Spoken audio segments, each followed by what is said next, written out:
Hi, I'm Todd Baginski. Thanks for watching the video. I'm a Microsoft MVP and partner and CTO at Canvas. The Microsoft PowerApps team just dropped some cool functionality on us yesterday. This functionality is the ability to connect natively through PowerApps to a SharePoint document library. This opens up many new possibilities to develop solutions with PowerApps and with SharePoint. In this video, I'm going to show you how to connect to a SharePoint document library and then how to work with the documents in that library. I'll show you some cool features on how you can get preview thumbnails for the different images in your document library. And if you have videos or if you have audio files, how you can use the audio and video players right inside of PowerApps to play these items is inside of your Power App as well. I'll also show you how you can determine who is the author and who last modified the document, display thumbnail pictures of their picture profile, and also who they are and when they modified it. This should be a fun video. Let's get started.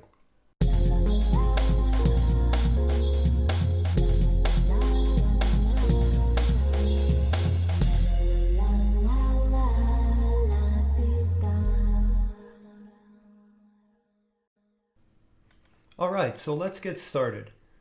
The first thing that I'm going to show you is how you connect to PowerApp to a SharePoint document library. I've pre-created this SharePoint document library you see right here, and I put a variety of different files into it. I have image files, audio files, video files. I've got a PowerPoint deck, a PDF, and a Word document. Pretty common things you'd find in a SharePoint document library. So the way to connect it to the Power App is take the highlighted portion you see here of the URL to your document library in the SharePoint site. Essentially, it's everything /sites and then the name of your SharePoint site. And then once you've got that done, go back to Power Apps. So I'm going to show you quickly how we add that on this screen and wire it up. And then we're going to bounce over to the other screen and see all the cool things you can do with it. So the first thing that I'll do is go up to the View menu and pick Data Sources. And then I'm going to click Add Data Source, New Connection, and then type in SharePoint. There's our old friend SharePoint, so we'll select that. Because I'm connecting to an Office 365 SharePoint server here, I click Connect Directly. Then I click Create.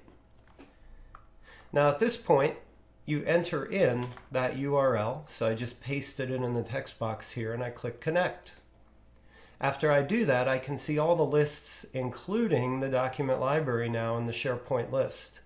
Notice when I mouse over it, it says Document Library, and it has a different icon here to indicate this is a document library versus a list that PowerApps previously supported, like these two. So I'll select my document library and click Connect. Now I have a connection to the SharePoint document library. So I put a button on the page that says Get Documents. And what I'm going to do now is I'm going to add in a function here, not the URL. I'm going to add in this function, clearCollect. clearCollect function creates a function, creates a collection. The first argument is the name you wish to give the collection. I'm going to call it Call Documents. And then the second is where you're getting those items. So if I put in the Documents connector, which I just added to SharePoint, that should give me a collection called Call Documents. So now that I have that set, I can go into preview mode and play it and return all those documents. Next thing I can do is go back to the PowerApps editor, click File, and select Collections. Now you can see that I have my Call Documents collection and all of this different data inside of it here. Pretty easy, isn't it? Now wait till you see what you can do with it next. Before I jump into showing you all the other cool things we're going to do with this, I'd like to explain a little bit about the information you see inside of this collection. Notice the author and the editor columns right here. They have that little symbol on them, and so does thumbnail at the end. If we expand these collections, we can dig in deeper to them, and we can see that when we get back the data from a SharePoint document library, we can return a large, medium, and small size thumbnail of that document, which I'll show you in just a bit. Clicking Call Documents to go back to the collection level, we can also see that we have author information here. This is me, the person who created the document. And I also have editor information here as well. So in this case, for this document, I was the one that edited it, as well as the one who created it. I do have some that one of my coworkers, Damien, edited for me yesterday, so I can show off this functionality. Now, what's really cool to point out here is, look, I've got a thumbnail picture of that author. I don't have to make another call out through the Office 365 Users Connector to return the user's profile for this particular person who edited or created the document. So that's very handy because it reduces my network calls and also makes my code in the app easier to write if I do need to display these pictures. So now I'm going to head back and we're going to do a little bit more with this. This is the basic page to show you how to get things up and running. And so if I would like to display that data, I can go to the Insert tab, pick a gallery, and then I could select vertical, for instance, or blank vertical. I'll start with the blank one and keep it simple.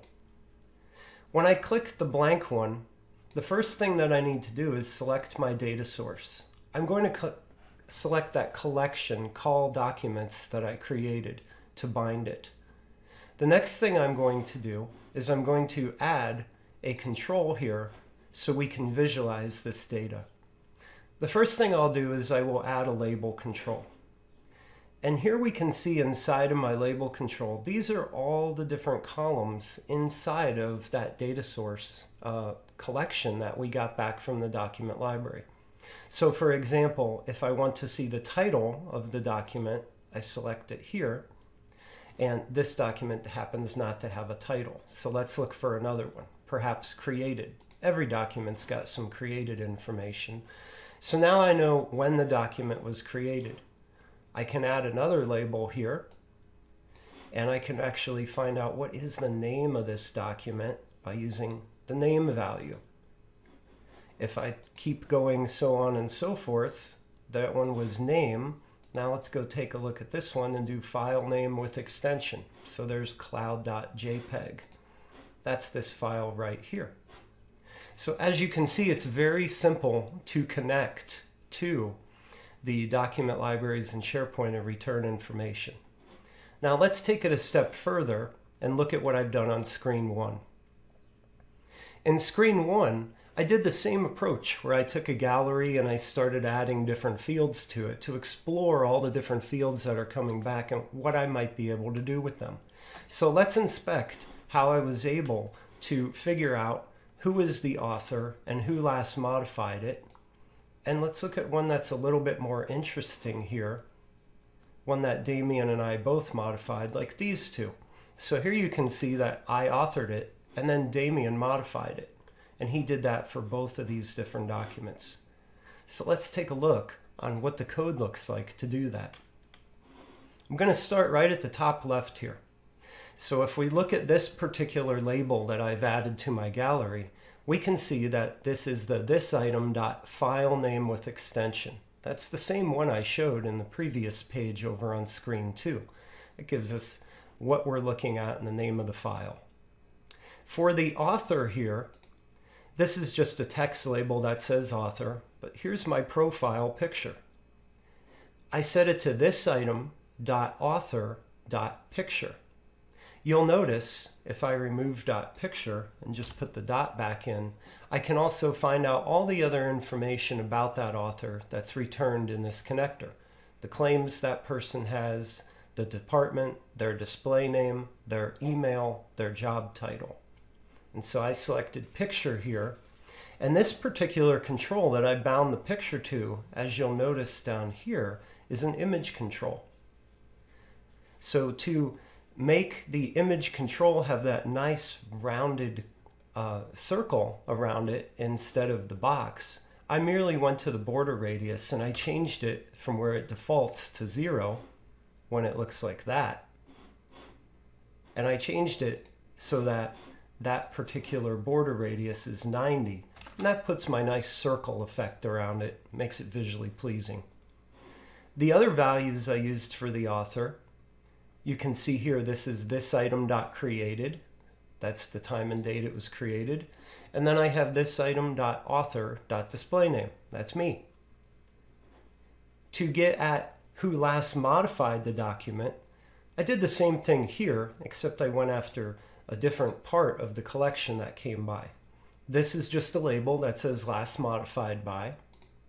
And here I use this item.editor.picture.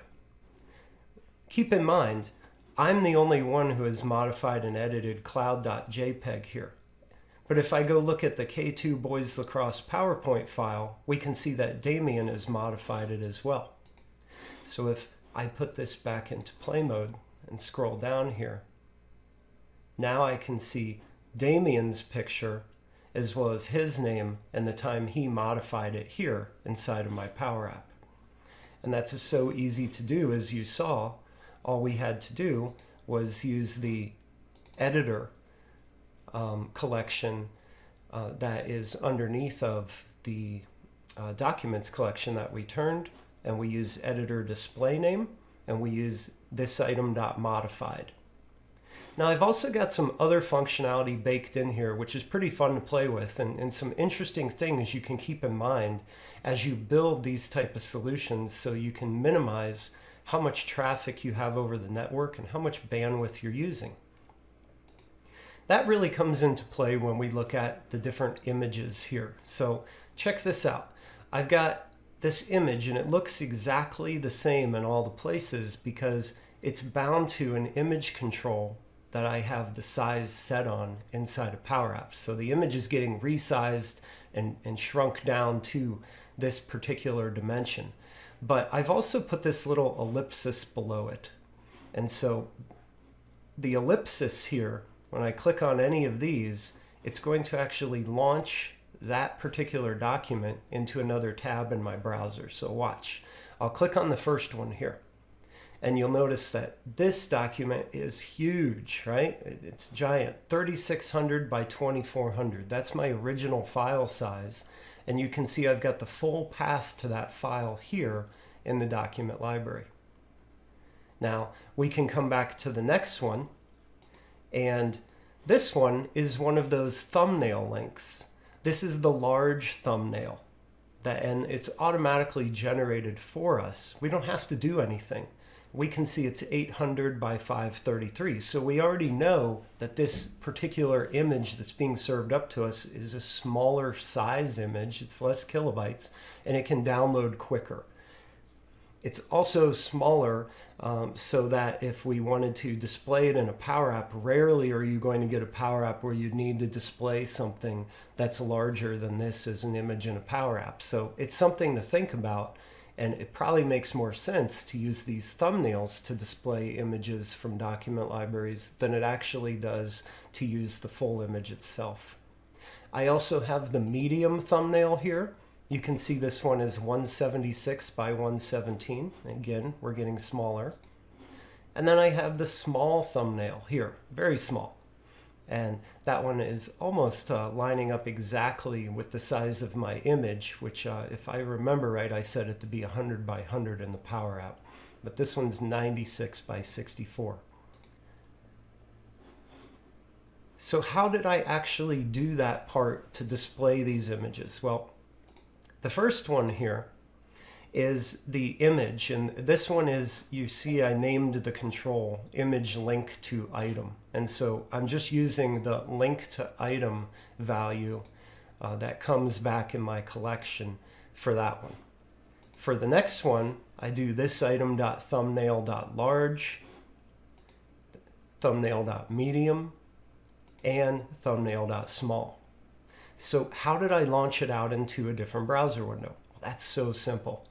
I put this little icon on here of the ellipsis, and I use the launch function, and I pass in that same value. So here's the link to item 1. That's the full size, full fidelity image.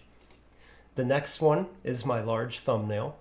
Then I have the medium thumbnail, and you guessed it, the small thumbnail as well. One interesting thing to point out about these thumbnails is they work for more than just images. For example, if I come down here and I look at this docx Word document here, you can see that when I bind the image property for my image control to the full file name length, nothing renders. However, when I bind it up to the thumbnails, I can see that image rendered that looks like my document there. So I'll show you that document here in full size. This is my docx file, so you can see what it really looks like under the hood. So here we have that practice plan for lacrosse practice, and now you can see why we had that green diagram in there. It's part of that particular document, and that's why the thumbnail looks just like that. I find it really cool that the thumbnail actually it has such high fidelity with it, and the colors and everything. It's very nice. So the cool thing about this is this works, as I mentioned, not just for images, but here I'm using it with a Word doc. Here I have the first page of a PowerPoint slide deck, or the first slide I should say, displayed. The PDF is actually just a PDF I made out of the PowerPoint file, and the PDF also gets thumbnailed for me. But if I use media files, such as audio file here, which is an MP3, obviously I will not get a thumbnail. But if I have a video file, here I can see a thumbnail of a screenshot that was taken automatically that's part of that video that I have in my document library. The next thing I'd like to show is this functionality here of what happens if we launch something that's not an image. We saw before that if I launch an image into a new browser tab like this, there we can see my dog Obi, it pops up and displays the image. But what about other file types? Well, if we go after the practice plan and click that ellipse, check it out. It takes it right to me and takes me right to it in Word Online here. So now I can see that particular document and easily start editing it. The same thing holds true for PowerPoint files. So here's a PowerPoint presentation that I created. And then we also have the PDF file here. And so there is the PDF version of that slide deck we created last year. And then I also have the really fun parts, the MP3s and the videos. So if I would go ahead and click on the ellipsis here, this is the one that's linked to the full file, and launch that, this one goes into an audio player. And so here in my audio player, I'm not going to play it, otherwise they'll pull this video off YouTube, but you can actually listen to the song in the built-in audio player that comes with the web browser. I took it one step further though. And what I did for the audio control here is I added an audio player control. And to do this, I went up to Media and picked Audio. And after I added that audio player control, the first thing that I did was I said, well, I don't want that to appear if I don't have an audio file. So what I did was I went over to the visibility property for it, and I put in this code that you see right here.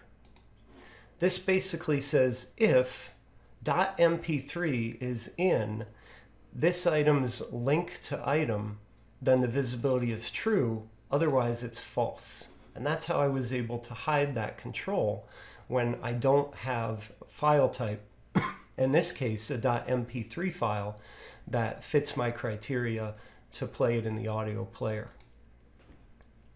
Now if I put this back into play mode and scroll down to my audio file again, I can also play it right here.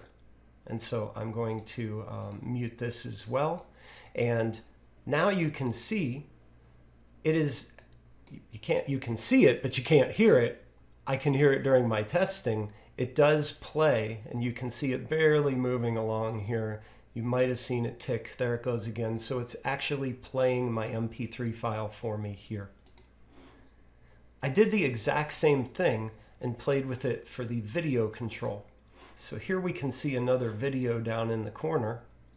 And if I click on the launch it in a new window, you can see that my video starts playing here. And let me get to a spot in the video where you can actually see it moving. There we go. So I have a video actually playing right here in the web browser. Another way to do this is to use the video player control. And that's where you see it right down here. So if I click play on that one, in a little bit here, you'll see that the screen starts moving and it switches to the second slide in there. In that video. Now, one thing to mention about the video player control here is that there's no fast forward or reverse, but now you could just see the videos playing, and in a second you're about to see some more bullet points appear on that screen. There you go. So you can see that the video does work here, being served straight out of the SharePoint Document Library. So how did we hook that up? Well, that was easy as well. I have the video player control right there. And I did the same trick on the video visibility for it. And this time I checked for MP4. If MP4 was in this item's linked item, it's visible. If not, it's false. The important thing to note about this one is the actual media in here. How do I actually link it up and tell the player to play that item? Well, that's simple. All it is this item dot link to item. And if I bounce back to the audio player, because I think I forgot to show that up there, if I go and take a look at the media property here, I just have link to item. Notice I didn't put this item here. I did that on purpose here at the very end to show you that when you're in a gallery, you don't have to type this item. You can just type the name of the column in that gallery that you'd like to bind to. So that sums it up for a demonstration of how you integrate a SharePoint document library with a PowerApp. I really look forward to seeing what other features the Microsoft PowerApps team and the SharePoint team collaborate on to give us even deeper integration with these technologies. Hey, thanks again for watching the video. I hope it came in helpful for you. Now go mash that subscribe button so I can keep the videos coming. If you'd like to work with me sometime on some PowerApps or Azure or Office 365, go ahead and contact me at canvas.com. And if you'd like to watch more videos about great things with technology, check them out down here. Have a good one.